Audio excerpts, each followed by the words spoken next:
All right, ready to dive into World War One. The Great War, they called it. Empires clashing, new technologies, and so many alliances. It's a lot to untangle. What's fascinating is how one event, the assassination of an archduke, could trigger a global conflict. It's like a domino effect. We'll see how quickly things went from simmering tensions to utter chaos. It's crucial to understand Europe in the early 1900s. Imagine a high-stakes game of Risk, but with real armies and devastating consequences. Major powers like Britain, France, Germany, Russia, Austria-Hungary, the Ottomans, all vying for power.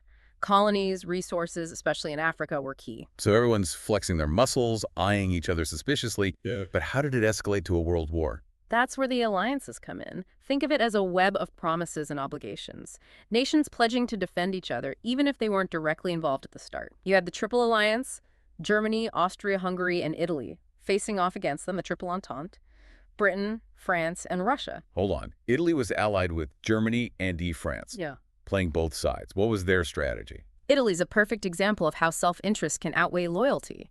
Initially with the Triple Alliance, but they had their own issues with Austria-Hungary. When war broke out, they saw a chance to grab some land, switch sides. So this powder keg of tensions, alliances ready to snap, and then boom. The assassination of Archduke Franz Ferdinand in Sarajevo. Tell me more about that. This is where things get really interesting. Franz Ferdinand, heir to the Austro-Hungarian throne, was visiting Sarajevo in June 1914. Sarajevo was part of Bosnia, recently annexed by Austria-Hungary but with a large Serbian population. Tensions were high. Austria-Hungary asserting dominance. Serbia not happy about it. Sounds like a recipe for disaster. Exactly. Enter Gavrilo Princip, a young Serbian nationalist, member of the Black Hand, a group that wanted to free Bosnia from Austro-Hungarian rule. June 28, 1914, Princip seized his opportunity, assassinated Franz Ferdinand and his wife, Sophie. Wow, one event with such massive consequences. How did Austria-Hungary react? They saw a chance to crush Serbian nationalism, issued a harsh ultimatum demanding Serbia surrender their sovereignty. And Russia, as Serbia's protector, couldn't just stand by. Right. Russia mobilized troops, triggering Germany's own mobilization. Germany, fearing a two-front war against France and Russia, decided to strike first. So they declared war on both Russia and France. To reach France quickly, they invaded neutral Belgium. This brought Britain into the war, obligated to defend Belgium's independence. Just like that, within weeks, Europe was at war. From a regional dispute to a continent-wide conflict in the blink of an eye. And this wasn't your typical war. World War I introduced terrifying new technologies. Tanks, machine guns, submarines, airplanes. Warfare transformed, leading to unimaginable carnage. Those new weapons were horrifying. We have accounts of Zeppelin raids over London, trench warfare turning battlefields into muddy graveyards, and poison gas. It's a whole other level of horror. The human cost was staggering. Millions of soldiers and civilians dead, not just from combat, but disease and starvation as well. It's important to remember the individual stories behind the grand narratives of empires and alliances. Stories of suffering, resilience, and courage. But the conflict wasn't limited to the initial European powers. Our sources mention the Ottoman Empire and the United States. Oh, right. The Ottoman Empire, already dealing with internal struggles and nationalist movements, decides to join a world war. They saw it as a chance, an opportunity to regain lost territories, assert themselves in the Middle East. They sided with Germany and Austria-Hungary. The U.S., on the other hand, tried to stay neutral at first.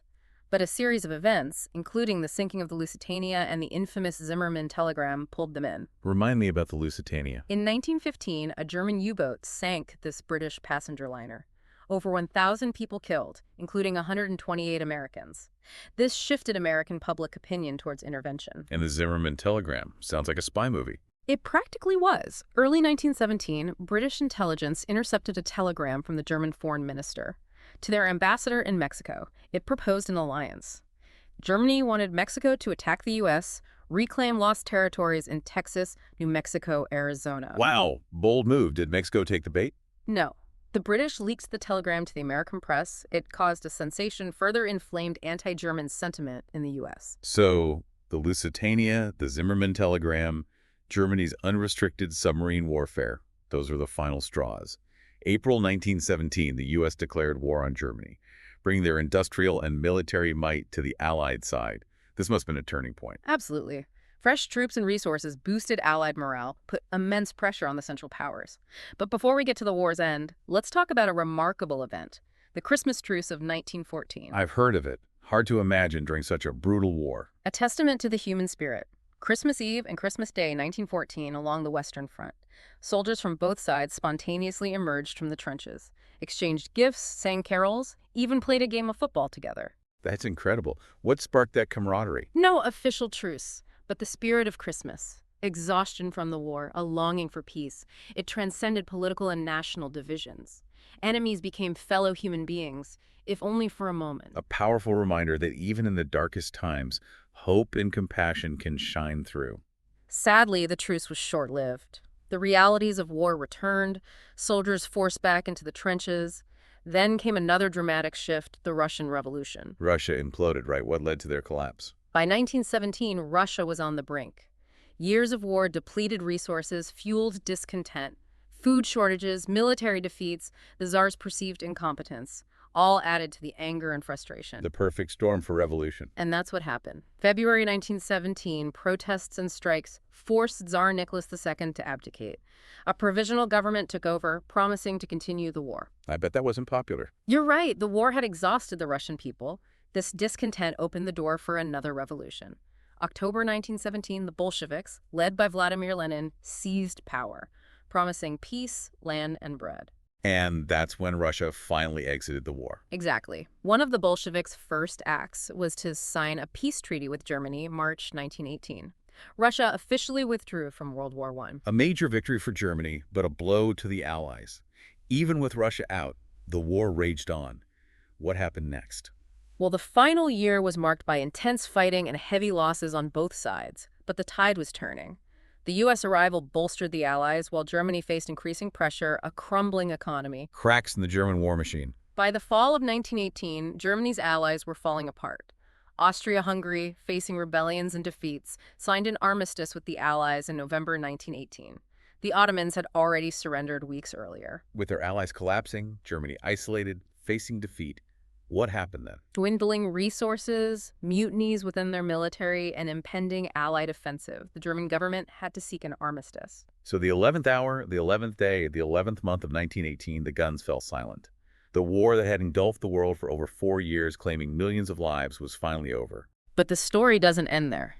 The aftermath of World War I would have long-lasting consequences, consequences that shaped the world for decades to come. And that's where we'll pick up in part 2 of our deep dive into World War I.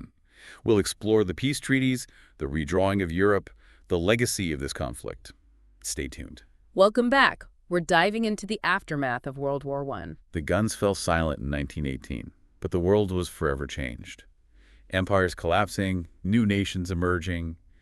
I bet there was a lot of bitterness and resentment. It was a fascinating period, for sure. High-stakes diplomacy, the birth of new nations. It all started with the Paris Peace Conference. The Paris Peace Conference. Tell me about that. January 1919, over 30 nations gathered in Paris to hammer out the terms of peace, redraw the map of Europe. Diplomats, politicians, world leaders, all vying for the best outcome for their nations. Sounds more like a power struggle than a peace conference. Yeah. Was it all tense negotiations and backroom deals? The atmosphere was definitely tense, conflicting agendas, deep rivalries. The Big Four dominated the proceedings: Britain, France, the U.S., and Italy. They often sidelined the concerns of smaller nations. That's got to breed resentment. So what were the victors' goals? What kind of peace were they after? France, devastated by the war, focused on security and punishing Germany. They wanted to weaken Germany, prevent future aggression, militarily and economically. I imagine Germany wasn't thrilled about being punished. You're right. The Treaty of Versailles imposed on Germany was harsh. Territorial losses, limits on their military, massive reparation payments, crippled their economy for decades. Sounds like they were planting the seeds for future conflict right there in the peace talks. What about Britain and the U.S.? What were they aiming for? Britain, also concerned about Germany, focused on maintaining their naval dominance, expanding their empire. The U.S., under President Woodrow Wilson, wanted a just and lasting peace based on self-determination and international cooperation. Wilson's 14 points, the blueprint for the League of Nations. Exactly. Wilson saw the League of Nations as a way to prevent future wars, but it faced opposition. Even from the U.S. Senate, they refused to ratify the Treaty of Versailles. Hold on, the U.S. president proposes this grand vision, but his own country won't participate. It shows the challenges of peace after such a devastating war. Competing interests, old grudges, thirst for revenge. It's hard to create a truly just settlement. So what was the impact of these treaties? How did they reshape Europe and the balance of power? The most immediate change was the dismantling of the Austro-Hungarian and Ottoman empires.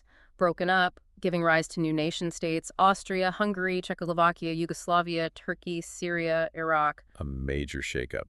Did those new borders create problems? They tried to create ethnically homogeneous states, but that was almost impossible. The new borders left millions feeling displaced, marginalized, resentful, a recipe for unrest and conflict. So the peace treaties, intended to create stability, maybe did the opposite. What about the other legacies of World War I, the economic and social consequences? The economic costs were immense. Nations drained their treasuries, industries were ruined, millions faced unemployment and poverty. The war also sped up social change, particularly for women. They had to fill the gaps left by men fighting. Women working in factories, on farms, and hospitals. Did those wartime gains lead to lasting change? It's complicated. In some countries, yes, it contributed to women's suffrage and more opportunities. But in many others, women were expected to return to traditional roles once the men came home. A step forward, but not a complete victory for women's rights. It seems the war brought both opportunities and challenges. What about the psychological scars? How did it affect people? The psychological impact was huge. A generation traumatized by trench warfare, poison gas, the loss of life, disillusionment, cynicism, and a questioning of authority. It shattered their sense of security, their belief in progress. You see it reflected in the art, literature, and philosophy of the time. The lost generation grappled with the war's trauma. And then the Spanish flu pandemic, sweeping the globe, killing millions more. War, disease, social upheaval. Hard to imagine any positive outcomes. The war's impact was devastating, but there were glimmers of hope. Politically, it accelerated the decline of empires and the rise of nation-states, based on self-determination. It also led to the League of Nations, though it was limited in preventing conflict. A mixed bag of consequences, some intentional, some not. Perhaps the biggest legacy is its cautionary tale. It reminds us of the cost of war and the importance of diplomacy and international cooperation. World War I shows how fragile peace is, the dangerous consequences of nationalism, militarism, and diplomatic failures. We've covered a lot. Alliances, aftermath, the war's impact. But there's so much more to explore. We've only scratched the surface. Countless stories, perspectives, the war's influence on art and culture, its long-term impact on global politics and society. Welcome back to our final deep dive into World War I. We've covered the causes, the players, the tech, the aftermath. Now, some less talked about aspects of the conflict and its lasting impact. It's interesting how our understanding of the war has changed over time. For years, it was a European story, the clash of empires, the Western Front. But historians have been uncovering new perspectives, experiences that were often ignored. We're talking about colonial soldiers, women on the home front, those caught in the crossfire. So we're going from a Eurocentric view to a more global understanding. What are some examples of how these new perspectives challenge the traditional narrative? Colonial soldiers, for instance. Millions of men from Africa, Asia, the Caribbean, drawn into the conflict, fighting for empires that denied them basic rights. Right. We picture British, French, German soldiers in the trenches. We forget about the sacrifices of those from the colonies. These soldiers fought bravely, often facing discrimination, even within their own ranks. Yet, their stories were overlooked. It reminds us that even among the Allies, there were inequalities, hierarchies of power. Absolutely. And the same goes for women on the home front, essential contributions to the war effort. Factories, farms, hospitals. But they faced challenges, both during and after the war. We touched on this, but it's worth revisiting. The war pushed the boundaries of gender roles, but did it lead to lasting progress for women? It's a complex issue. In some countries, the war helped advance women's suffrage and open up opportunities. But in many others, women were expected to return to traditional roles once the men came home. A step forward, but not a complete victory for equality. The war, it seems, created both opportunities and challenges. History is rarely black and white. It's a blend of competing forces, experiences, unintended consequences. Speaking of unintended consequences, let's talk long-term impact. How did World War I shape the 20th century and beyond?